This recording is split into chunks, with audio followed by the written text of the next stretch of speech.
Hello friends, welcome to my channel. आज मैं discuss करूंगा centre of gravity. Centre of gravity होता क्या है कि इसको अगर हम सिंपल वे में बोले कि centre of gravity is defined as the whole weight of the body is assumed to be concentrated.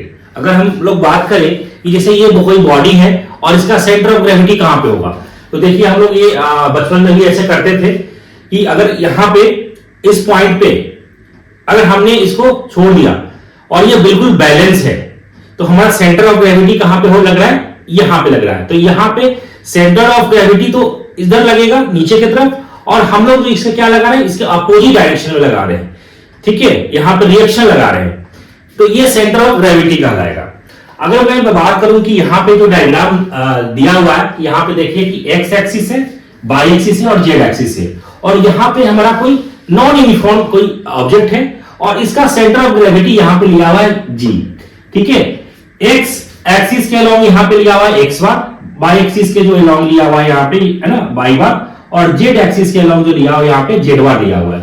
ठीक है, इसका सेंटर है। अब यहां पे डब्ल्यू जो लिया हुआ है वो total weight of the body है, टोटल वेट है ना। अगर जेड एक्सिस के अलोंग करें तो यहां पे जेड आई लिया हुआ है, वाई एक्सिस के अलोंग हमने एज्यूम किया वाई आई, और एक्स एक्सिस के अलोंग किया है यहां पे एक्स आई किया है।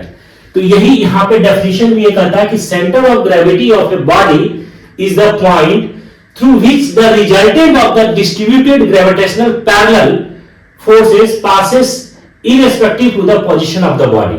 ठीक है, अगर मैं इसको में बात करेंगे है ना कि अगर हमारा जो बॉडी होगा किसी एक पॉइंट के अबाउट अगर वो बिल्कुल बैलेंस है तो हमारा क्या कहलाएगा, सेंटर ऑफ ग्रेविटी कहलाएगा। अगर मैं यहां पे बात करूं, यहां पे जंक्शन ले लूं कि late Wi is the weight of an element, let Wi is the weight of an element of the given body of the given body of weight W। ठीक है, टोटल वेट हमने एज्यूम कर लिया यहां पे W। अब यहां पे हम लोग कर लेते हैं कि ठीक है इसका वेट कितना है, W है, टोटल जो वेट लिया हुआ है यहां पे W है। अब यहां पे जंक्शन कर लीजिए कि let the coordinate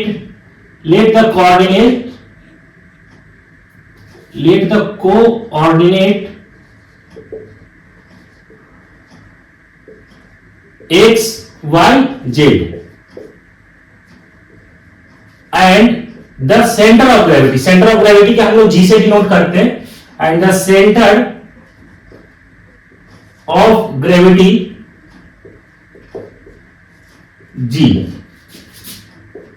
x bar, Y bar और जेड बार हमने एजम्पशन ले लिया। अगर हम लोग यहां पे बात करें कि जो वेट होगा वो टोटल क्या हो जाएगा, W1 टोटल वेट कितना हो जाएगा, W2 plus Wn।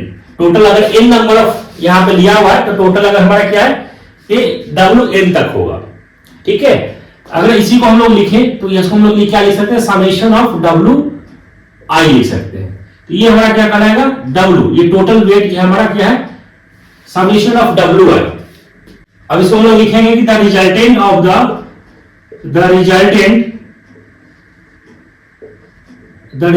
Of the all element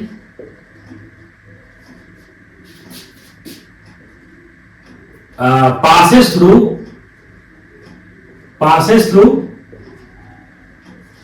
G, centre of gravity. तो यहां से अगर हम लोग निकाले कि Wx, तो यहां से क्या हो जाएगा, W1 x1 plus W2 x2 कहां तक हो जाएगा, Wn xn, या इसको हम लोग लिख सकते हैं, क्या लिख सकते हैं, Wi इंटू एक्स आई, ये क्या कहलाएगा, W x बार। तो यहां से अगर x बार का निकालना होगा, ठीक है, सेंटर ऑफ ग्रेविटी, तो यहां से हम लोग क्या लिखेंगे, Wi x i divided by W, या इसी को हम लोग लिख सकते हैं कि Wi x i divided by W हमारा क्या था यहाँ पे, summation of Wi, summation of Wi। तो एक्स एक्सिस के अगर हमें अलाउंग निकालना होगा सेंटर ऑफ ग्रेविटी, तो हम लोग इस फार्मूला से कैलकुलेट करेंगे। अगर हम लोग करें सिमिलरली, अगर मैं लिखूं यहां पे कि सिमिलरली वाई बार, अगर वाई बार यहां से निकालेंगे तो यहां से क्या आ जाएगा, W I by I divided by summation of W I, ये निकलेगा। जेड बार के लिए अगर निकालेंगे तो यहां से क्या आ जाएगा, W I Z I divided by summation of W I, ये हमारा निकल के आएगा वाई बार का, ये फॉर्मूला निकल करके आ गया, और ये निकल करके आ गया किसके लिए, जेड बार का निकल करके आ गया। तो ये होप आपको समझ में आ गया। समझ में आ गया तो चैनल को सब्सक्राइब कर ले, नोटिफिकेशन को ऑन कर ले। Thank you.